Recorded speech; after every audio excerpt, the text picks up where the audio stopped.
ये जिला पंचायत और प्रधानी के चुनाव अलग अलग। ये पंचायत चुनाव के साथ विधानसभा का चुनाव नहीं जोड़ा जाना चाहिए, क्योंकि हमने देखा है कि हमारे यहाँ एक प्रधान को हमने लड़ाया था जी, विपक्ष के साथ कुछ अंदर खाने से कुछ लोगों ने इस तरीके की साजिशें की है, लेकिन राजनीति हम लोगों की डगमगाई नहीं है। जनता के साथ खड़े रहे, नेताओं ने कहीं गद्दारी करने का काम नहीं किया, तो कोई ताकत नहीं है जो समाजवादी पार्टी को मिल्कीपुर से। यानी कि आपको मिल्कीपुर उपचुनाव की ग्राउंड रिपोर्ट दिखा रहे हैं, आखिर मिल्कीपुर की जनता क्या सोचती है।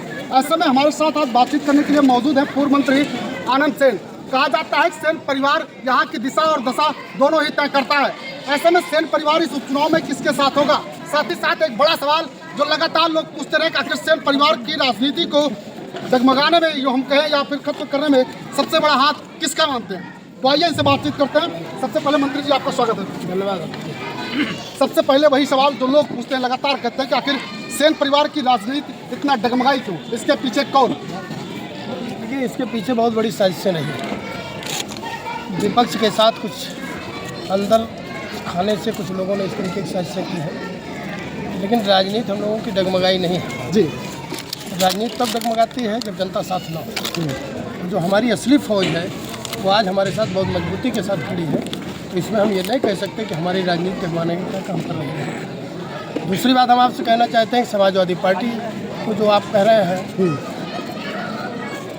कि प्रत्याशी और चुनाव में किसके साथ खड़े होंगे जी, तो हाँ आगे से जाहिर है, उसमें कुछ कहने की जरूरत तो है नहीं। हम लोग समाजवादी पार्टी में हैं, समाजवादी पार्टी के साथ रहेंगे और हम अपने नेता माननीय अखिलेश यादव का जो आदेश होगा, जो दिशा निर्देश होगा, उसका पालन करेंगे। मतलब क्या वो नेता यहाँ पर आज भी मौजूद थे जिनका हाथ माना जाता है।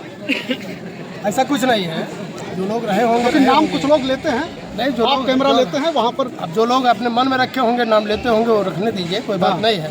लेकिन हमारा कहना केवल इतना है कि पार्टी के लोगों ने, जिन लोगों ने गड़बड़ किया, उनको आने वाले समय में अपने आप सजा मिल जाएगी, निश्चित तौर पर मिलेगी, और जनता ही कहीं ना कहीं सजा देने का काम कर देगी। पार्टी की जो नीति है, जो रीति है, और जो पार्टी के मुखिया का आदेश है, हमको उसका पालन करना है, हम लोग उसको निश्चित तौर पर करेंगे। मिल्कीपुर की राह कितना आसान देखते हैं। मिल्कीपुर की राह कभी आसान नहीं थी, और आज से नहीं, हम आपसे कह रहे हैं 1977 से, जब से स्वर्गीय बाबूजी मुखिया यादव जी यहाँ लड़ना शुरू किए हैं गरीबों के सवाल को लेकर के, उनकी कमाई, उनकी रोजी रोटी और उनको सांप्रदायिक ताकतों और सामंती ताकतों के उत्पीड़न खिलाफ जब से उन्होंने संघर्ष शुरू किया है, तब से मिल्कीपुर की लड़ाई हमेशा संघर्ष में रही।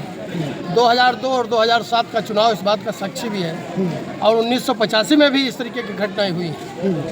हम ये जानते हैं कि बगैर संघर्ष के मिल्कीपुर में कभी सफलता हाथ नहीं लगी।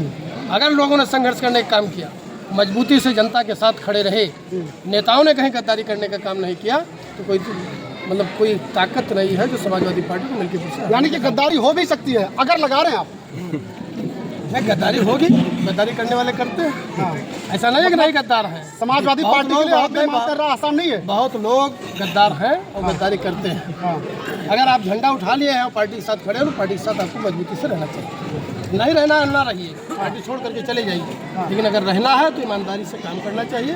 बाकी तो मीडिया, प्रशासन पूरी तरीके से लगा हुआ है कि समाजवादी पार्टी को यहाँ कमजोर किया जाए और हराने का पूरा जारी। जो कैंडिडेट है, उस कैंडिडेट को लेकर भी कुछ लोग सवाल खड़े करते हैं। वो हमारे अपने सवाल लिए, कुछ लोग यहाँ तक सूरज चौधरी जैसे लोग विधानसभा का चुनाव भी लड़ रहे हैं, कह देते हैं कि डमी कैंडिडेट है। सूरज चौधरी ये भी कहते हैं कि अजीत प्रसाद की क्या पहचान है, अगर अवधेश प्रसाद को हटा दिया जाए तो क्या पहचान है अजीत की। ये बात अलग है। जो भी प्रत्याशी आता है, पहली बार उसकी किसी की पहचान नहीं होती, चाहे वो समाजवादी पार्टी का हो, चाहे भारतीय जनता पार्टी का हो, चाहे बहुजन समाज पार्टी का हो। थोड़ा बहुत पहचान होती है, लेकिन परमानेंट इस तरीके से जनता के बीच में बहुत अच्छी पैठ है, कहीं किसी की पहचान नहीं होती है। जब नेता जनता चुनने का काम करती है, नेता बना देती है, उसके बाद जब वो काम नहीं करता है, तब उसकी पहचान शुरू हो जाती है, और जनता ये तय करती है कि इसको MLA हम बनाएंगे कि नहीं बनाएंगे, इसका फैसला जनता के हाथ में। लेकिन एक बात और, अजीत प्रसाद को एक बार यही जनता नकार चुकी है। जिला पंचायत का चुनाव लड़े थे और चुनाव लोग कहते हैं हारे भी थे।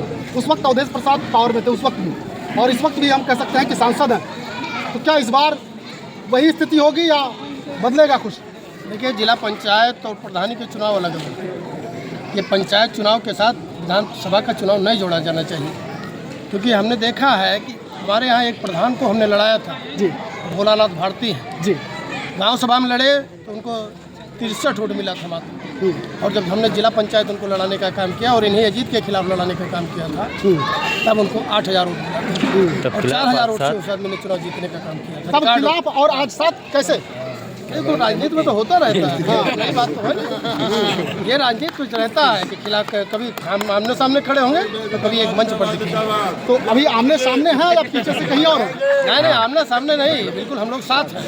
साथ हैं? हाँ, एकदम साथ हैं, कोई दिक्कत नहीं, पट नहीं है। दिखाती है पूरा। चुनाव जीतेंगे या?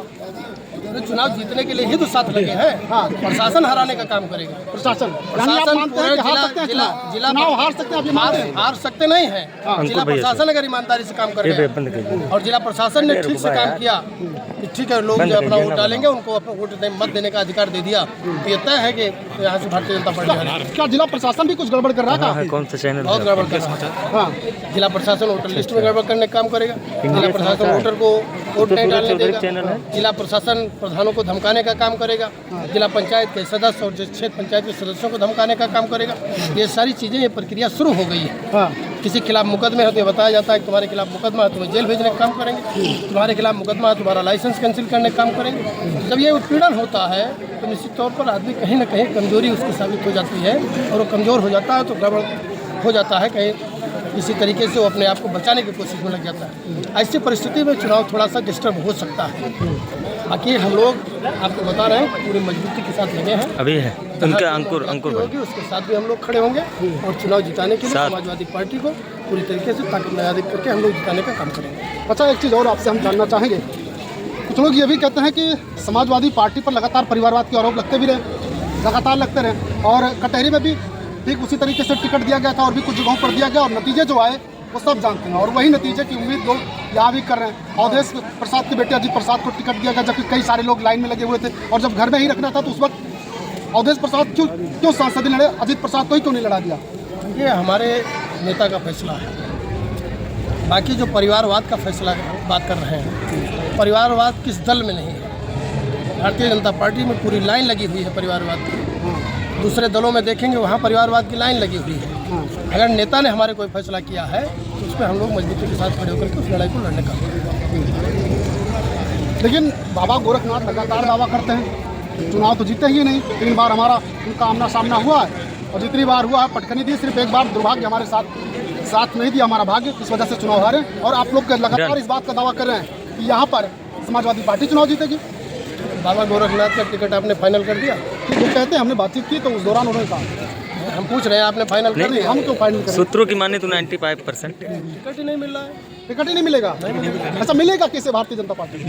अब ये बता दीजिए। पार्टी में पता कर लीजिए। वैसे आपने कह दिया कि नहीं मिलेगा। ना जानते हैं कि नहीं मिलेगा। अगर ये जानते हैं नहीं मिलेगा तो ये भी जानते होंगे मिलेगा किसे? हाँ, मिलेगा, किसे मिलेगा जानते हैं, लेकिन अभी हम लोग दे दें, कुछ नाम हम दे दें। तो आप जानते हैं तो फिर चलिए, बहरहाल नेताजी ने जो कुछ कहा वो आपको हमने दिखाया। बात